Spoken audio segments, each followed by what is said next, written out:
Class.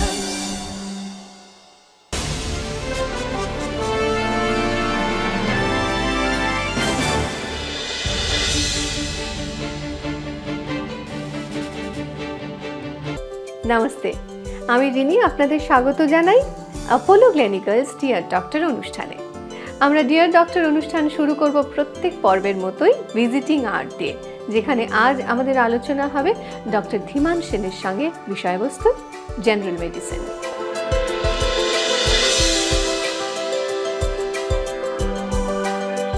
Dr. Shen, a very warm welcome to Dear Doctor. Thank you very much. I'll get down to business. First question, sepsis কি, কেন হয়, চিকিৎসা কিভাবে হয়, prevention কিভাবে হয়? Very difficult to define, kintu sepsis is actually when organisms, microorganisms or germs or their toxins invade the human system, body. Normally the human system is sterile, and so if there's an invasion of the human body, what happens is the immune system of the human body responds in a certain fashion, creating a lot of inflammation inside the body. If this inflammation is produced by two types of chemicals, one is the pro-inflammatory chemicals, which the target of which is to eradicate the infection, and the other is the anti-inflammatory chemicals, the target of which is, in the end, cause healing. In sepsis, what happens is there's a dysregulation of the inflammatory response, leading to widespread inflammation in the body, as well as a dysregulation of the coagulation system, and this leads to blockage of the small arterioles to the organs and finally causing organ failure. So sepsis is a complicated, complex, severe illness which has a very high mortality. Its origins are usually in the skin, from the liver and the gallbladder and the biliary tree, from the bowels, in the lungs, or in the urinary tract. Sepsis manifestations আমরা বললাম, sepsisের জিনিসটা কি সেটা আমরা বললাম, কিন্তু যেটা বলা হয় নিশ্চয় হচ্ছে sepsis prevent করা হবে কীভাবে। Sepsis prevent করা itself is nearly impossible at times, but there are certain ways you can do it. One is, if you have an infection and if you treat it properly at the right time, promptly, you can avoid sepsis. Two, there are certain vaccines that can be given in order to prevent diseases which lead to sepsis. So what is high blood pressure? I mean, এই high blood প্রেশারটা আজকাল ঘরে ঘরে, বাংলার ঘরে ঘরে। So প্রথম প্রশ্ন হচ্ছে যে হাই ব্লাড প্রেশার কি, এটা কেন হয়, এবং হাই ব্লাড প্রেশার শুনেছি নাকি হার্ট ডিজিজের one of the primary reasons. তো এই জিনিসটাকে কী করে প্রিভেন্ট করা যায় হাই ব্লাড প্রেশারকে? আর আরেকটা যেটা এর সাথে প্রশ্ন যেটা জুড়ে যায়, খুব সারপ্রাইজিং, যে অনেকে আছে পাড়ায় কোনো মেডিকেল বা মেডিসিন শপে সাথে যুক্ত, যে প্রেশার মাপার যন্ত্র যাদের কাছে আছে, তারা প্রেশার নিয়ে ডিসাইড করে যে আপনার হাই ব্লাড প্রেশার আছে, এবং সেই ভদ্রলোক without batting an eyelid over the counter medications use করতে শুরু করে দেয়, প্রেশারের ওষুধ খেতে শুরু করে দেয়। না, আমার তো হাই ব্লাড প্রেশার, ডাক্তারের কাছে গিয়ে আবার ফিস দিতে হবে, একই কথা বলবে, আমি ওষুধ খাওয়া শুরু করে দিচ্ছি। আবার অনেকে আছে যে ডাক্তারের কাছে গেলেন, ওষুধ দিয়ে নিজেকে ট্রিট করলেন, কিন্তু প্রেশারটা একটু যে ঠিকঠাক জায়গায় এলো, ডিসকন্টিনিউ করে দিলেন। তো আমি এই পুরো ব্যাপারটা নিয়ে জানতে চাইছি যে এই জিনিসটা আমাদের যদি একটু সব দিক যদি বিবেচনা করে আমাদের কিছু জানান। Very true that hypertension হচ্ছে অ্যাকচুয়ালি প্রথমে ব্লাড প্রেশারটা কি। ব্লাড প্রেশার হচ্ছে আমাদের শরীরে অক্সিজেন এবং ফুড সাবস্ট্রেটস পৌঁছাতে হবে to the tissues. That's the whole purpose, that is how the cells live. Now in order to do that, what happens is that there's a very powerful left ventricle of the heart which pumps out this oxygenated blood through the aorta. Each time the ventricle pumps, there's 70 milliliters of blood come out into the arterial system, and the arterial system is actually 100,000 kilometers long in a human body. So the initial pumping force of the heart would provide what is known as the systolic blood pressure. তার মানে আমাদের blood pressure যদি 120/80 বলি, সিস্টোলিকটা হচ্ছে ওপরেরটা 120টা, আর diastolic হচ্ছে নিচে। So ওটা তো অনেকক্ষণ ধরে লাস্ট করে না পাম্পিং অ্যাকশনটা। So what is the cause of the diastolic pressure? Diastolic pressure touches the pressure that is recorded when the heart is relaxed. Okay. Right? Now, that the factor responsible for the diastolic pressure is the arterial tone. To arteryগুলো muscular structures তাদের একটা tone থাকে, সেই টোনটা is provided by the neuroendocrine system of the body. It's a bit complicated, but that's what it is. That is what a normal blood pressure is.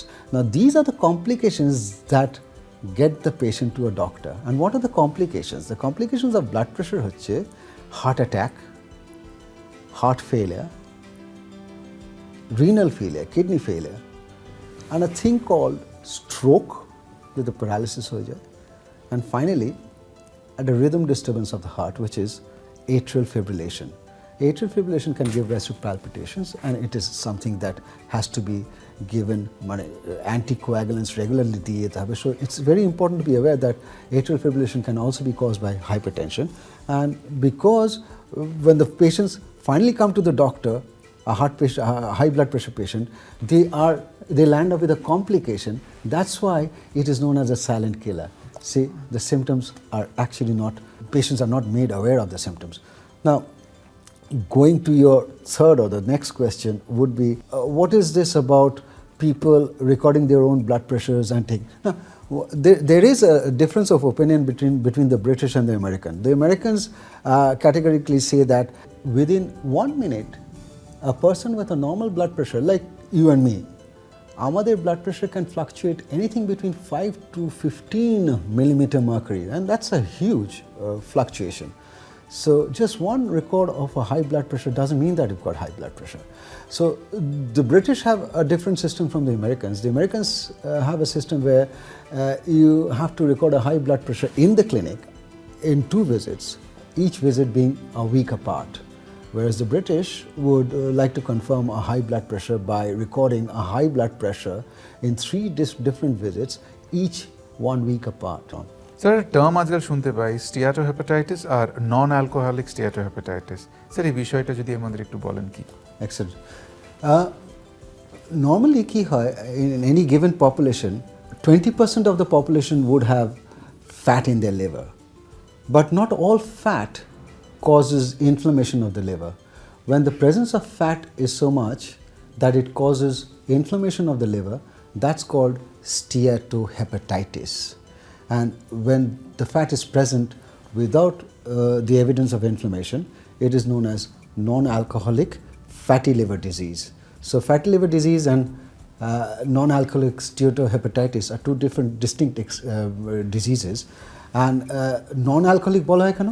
Alcohol itself can often cause this sort of an inflammation and fatty infiltration of the liver, and therefore it's important to understand that people who have never had any alcohol ever, or people who have just had a few alcoholic drinks in their lives, তাদেরকে কিন্তু আমরা classify করি as non-alcoholic fatty liver disease and non-alcoholic steatohepatitis.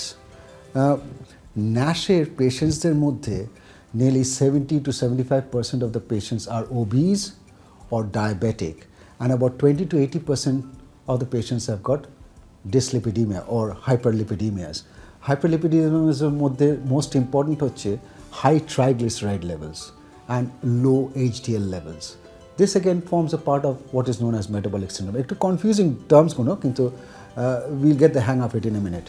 Now, what happens is insulin তো central role বললাম, কি হয় in diabetic patients আমরা জানি nearly 50% of diabetic patients have non-alcoholic steatohepatitis or non-alcoholic fatty disease, and 50% of obese patients will have non-alcoholic fatty liver disease or non-alcoholic steatohepatitis. It's important to know this thing called the non-alcoholic fatty liver disease or steatohepatitis because it can be a marker for chronic liver disease in some patients. The good news is that most patients with non-alcoholic fatty liver disease have no complications all their life, most patients. The downside is anyone who's got non-alcoholic fatty liver disease, he is not a candidate to be a donor for liver transplantation. Okay. You cannot take his liver for transplantation, either a cadaveric or a live donor. In fact lot আমি যাদের যেগুলো আপনাকে জিজ্ঞেস করছিলাম all this specially the high blood pressure thing and everything else, যে generally এখন prevention is better than cure, আপনি কি general guidelines normal person can do regularly, যে আমরা নিজের স্বাস্থ্যটা নিজের হাতে কি কি করা উচিত, কি কি করা উচিত না, যদি আমাদের একটু বলেন। প্রথমে যত ভালো ভালো জিনিস আছে সব বাদ দিতে হবে এখন তার all you know you've got to give up alcohol, you've got to give up smoking, you've got to give up red meat, you've got to give up all the good things that you enjoy in life. That's extremely difficult, but one should make a concerted effort at remaining healthy. How do you do that? I've already mentioned this in my talk so far. Actually, it's very important to concentrate on your diet being comprised mainly of vegetables, fruits, low salt, low fat dairy products. Extremely important. Try to avoid packaged foods and restaurant foods because they contain a lot of salt. That's one, the diet. And two, the exercises. Daily aerobic exercises are extremely important. একটা জিনিস যেটা বলা হয়নি non alcoholic fatty liver ডিজিজে, যে abdominal obesity is extremely important, and one of the most important things for us Indians is to ensure that we keep our flab down, tummy flab. That's extreme. I think for me the most important thing is a sign of health would be for Indians যে কার পেটে কম চর্বি আছে। আমার পেটে একটু হয়েছে কিন্তু কার পেটে কত কম। That would be the most important thing. And for that, you need to exercise, you need to have a good diet, and cut down on, alcohol, smoking, coffee, things like that. Coffee এটা খুব common. Take plenty of fish. Okay. Fish is good, not seafood, but fish. Cold water fish. Okay, coffee তো এখন sir অনেকে খায়, তো দিনে ক cup পর্যন্ত permissible? 2. Okay. For a person, in order not to be put at risk, 2 is the max. Okay, so thank you very much. আপনি Not এমন at all. একটা বিষয় আমাদের আজকে আলোকপাত করলেন যেটা আমাদের সম্যক ধারণা ছিল না। But thank you very much. আমাদের টিমের সকলের তরফ থেকে আপনাকে ধন্যবাদ জানাই, and thanks for being here. Pleasure. Thank you very much. General medicine নিয়ে আরও অনেক খবর বোধহয় আমাদের জানা বাকি থেকে গেল, এবং বাকি থেকে গেছে অ্যাপোলো গ্লেনিগালস এই সম্পর্কিত কিভাবে আমাদের সাহায্য করতে পারে তা জানাও। সুতরাং সেগুলো জেনে নিতে চলুন চলে যাই আমাদের পরবর্তী বিভাগ, ফেসিলিটিসে।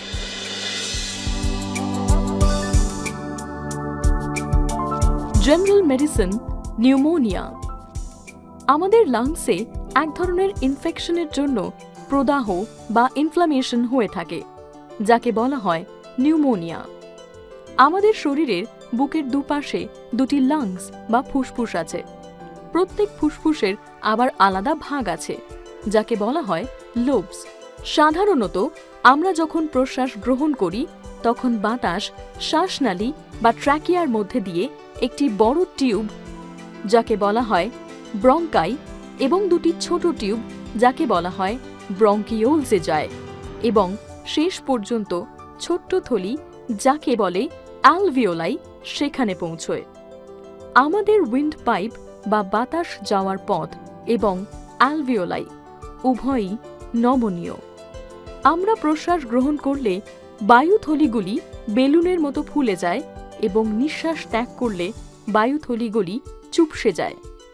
ছোট ছোট রক্তজালিকা, যাকে বলা হয় ক্যাপিলারিস, আমাদের অ্যালভিওলাইকে ঘিরে রাখে।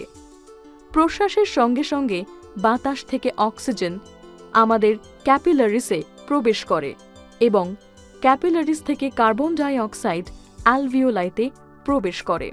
কয়েক ধরনের জীবাণু, যেমন ব্যাকটেরিয়া, ভাইরাস, ফাঙ্গি এবং প্যারাসাইটস প্রভৃতির জন্য অনেক সময় আমাদের ফুসফুসে সংক্রমণ হয়। তাকেই আমরা বলি নিউমোনিয়া হয়েছে। শ্বাসনালীতে এই ধরনের জীবাণু প্রবেশ করার ফলে ট্র্যাকিয়া বা ব্রঙ্কাই বা ব্রঙ্কিওলস এগুলিতে মিউকাস দেখা যায়। শ্বাসনালীর মধ্যে চুলের মতো সিলিয়া থাকে। সেগুলি ক্রমাগত মিউকাসকে এবং জীবাণুগুলিকে শ্বাসনালী থেকে বের করে দিতে চেষ্টা করে, এবং আমরা এই জীবাণুগুলি কফের সাহায্যে বার করে দিই। কখনো কখনো জীবাণুগুলি মিউকাস ও সিলিয়ার মধ্যে দিয়ে অ্যালভিওলাইতে প্রবেশ করে। সাধারণ ইমিউনিটি সিস্টেমের কোষগুলি এই জীবাণুগুলিকে আক্রমণ করে এবং অসুস্থ হওয়ার হাত থেকে রক্ষা করে। যখন আমরা বয়সের জন্য দুর্বল এবং অসুস্থ অথবা মানসিকভাবে দুর্বল থাকি, তখন এই জীবাণুগুলি আমাদের ইমিউনিটি সিস্টেমের কোষগুলিকে আক্রমণ করে এবং খুব দ্রুত সংখ্যায় বেড়ে যেতে থাকে। আমাদের ব্রঙ্কিওলস এবং অ্যালভিওলাই অসহায় হয়ে পড়ে যখন ইমিউনিটি সিস্টেমে বাড়তে থাকা জীবাণুগুলিকে আক্রমণ করে। এর ফলে আমাদের অ্যালভিওলাই ফ্লুইডে ভরে যায় এবং আমাদের পক্ষে পর্যাপ্ত অক্সিজেন পাওয়া কঠিন হয়ে পড়ে। লোবার নিউমোনিয়াতে ফুসফুসের একটি লোব আক্রান্ত হয়, আবার ব্রঙ্কোনিউমোনিয়াতে উভয় ফুসফুসই আক্রান্ত হয়। নিউমোনিয়া কখনো কখনো ভয়ঙ্কর জটিল রোগ হয়ে যায়। আমাদের রেসপিরেটরি ফেলিওর হয় এবং শ্বাসকষ্ট শুরু হয়ে যায়। ভেন্টিলেটর নামক একটি মেশিনের সাহায্যে শ্বাস প্রশ্বাস চালু রাখা হয়। এবার চলে যাব ডক্টর রূপালী বাসুর কাছে। ডক্টর রূপালী বাসু স্বনামধন্য চিকিৎসক এবং হাসপাতাল পরিচালন বিশেষজ্ঞা। তিনি আমাদের জানাবেন হাসপাতাল চিকিৎসা এবং স্বাস্থ্য পরিষেবা সংক্রান্ত অনেক খবরাখবর।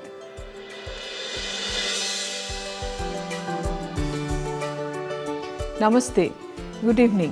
ভালো আছেন সবাই নিশ্চয়ই। হঠাৎ অসুস্থ হয়ে পড়লে আমাদের প্রয়োজন হয়ে পড়ে চিকিৎসা, আর চিকিৎসা কেন্দ্রেই তখন যেতে হয়। আর ঠিক এইখানেই এসে পড়ে আজকের আলোচনার বিষয়ের প্রাসঙ্গিকতা। হাসপাতাল আর হেলথ কেয়ারের গুণমানের ক্ষেত্রে আস্থাভাজনতার আন্তর্জাতিক স্বীকৃতির প্রয়োজনীয়তা, অ্যাক্রেডিটেশন। আজকে এ নিয়েই কথা বলবো।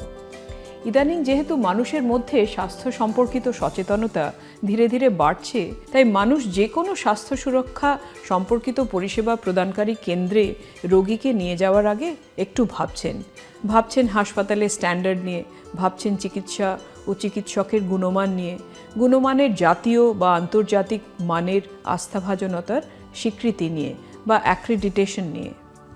স্বাস্থ্য পরিষেবার ক্ষেত্রে ICRA, ISO, NABH, NABL, NABR, JCI ইত্যাদি নানা ধরনের দেশীয় বা আন্তর্জাতিক স্বীকৃতির ব্যবস্থা আছে। যেমন ফাইন্যান্সের ক্ষেত্রে ICR বা অন্যান্য পরিষেবার ক্ষেত্রে ISO। স্বাস্থ্য পরিষেবার ক্ষেত্রে আছে দু রকমের জিনিস, দেশীয় স্বীকৃতি যেমন হাসপাতালের জন্য NABH, ল্যাবের জন্য NABL বা রেডিওলজির জন্য NABR। আর আন্তর্জাতিক স্বীকৃতিও আছে স্বাস্থ্য পরীক্ষার জন্য গোল্ড স্ট্যান্ডার্ড, সেটা হলো JCI বা জয়েন্ট কমিশন ইন্টারন্যাশনাল। এবারে আসি কেন এই স্বীকৃতির গুরুত্ব। সাম্প্রতিক অতীতেও আমরা দেখেছি অপেক্ষাকৃতভাবে নিচু মানের রোগী পরিষেবা, আমরা দেখেছি অবহেলা, আমরা দেখেছি অপটু চিকিৎসা, অপেক্ষাকৃতভাবে নিচু মানের হাসপাতাল পরিকাঠামো, এরকম নানা উদাহরণ আমরা কিন্তু দেখেছি। শুধু এদেশেই নয়, বিদেশেও দেখেছি। তাই জন্য আমাদের সবার জন্যে, বিদেশের লোকেদের জন্যে বা আমাদের দেশের লোকেদের জন্যে উপযুক্ত মানের নিরাপদ চিকিৎসা পরিষেবা দায়িত্ব কিন্তু পড়ছে আমাদের হাসপাতালের চিকিৎসা কেন্দ্রগুলোর ওপর। আর হাসপাতালগুলি যখন স্বাস্থ্য পরিষেবা প্রদানের গুণমানের নিরিখে আন্তর্জাতিক ক্ষেত্রে একটি আস্থাভাজনকারী কেন্দ্র হিসেবে বিশেষ স্বীকৃতি পায়, তখন সাধারণ মানুষ খুব সহজেই সেই স্বীকৃতিপ্রাপ্ত হাসপাতালগুলিকে নিরাপদ আর আস্থাভাজন চিকিৎসা কেন্দ্র হিসেবে বেছে নিতে পারেন, ভরসা করে রোগীর চিকিৎসার দায়িত্ব দিতে পারেন তার উপরে। জাতীয় বা আন্তর্জাতিক ক্ষেত্রে যে স্বীকৃতির কথাগুলো বলছিলাম, সেই স্বীকৃতি প্রাপ্তির প্রক্রিয়াটি কিন্তু অত্যন্ত কঠোর। এই স্বীকৃতি প্রাপ্ত সংস্থাগুলিতে পরিদর্শকদের নজরদারি চলে প্রতি বছর পুঙ্খানুপুঙ্খভাবে খুঁটিয়ে সবসময়। ফলত ত্রুটি বিচ্যুতির সম্ভাবনা খুবই কমে যায়। আসলে ভারতের মতো এত বড় দেশে, যেখানে গুণমানের ক্ষেত্রে, সুযোগ সুবিধার ক্ষেত্রে, অভিজ্ঞতা, নিরাপত্তা, পেশাদারিত্ব ইত্যাদি নানা ক্ষেত্রেই খুব স্বাভাবিকভাবেই নানা রকম বৈষম্য বর্তমান, সেই কারণেই এই জাতীয় তথা আন্তর্জাতিক স্তরের গুণমানের ক্ষেত্র আস্থাভাজনতার স্বীকৃতির প্রয়োজনীয়তা অনস্বীকার্য।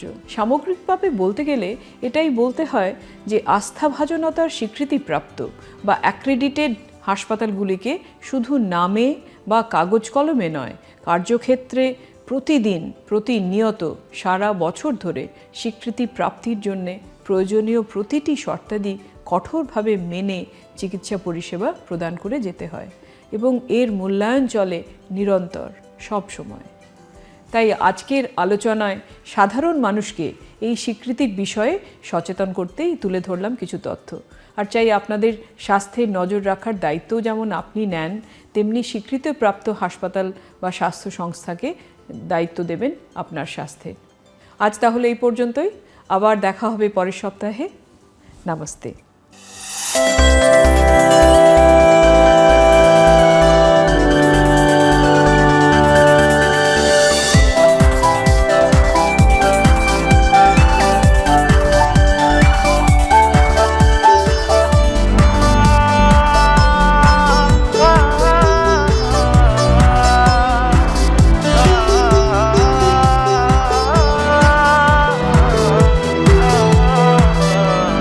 Touching light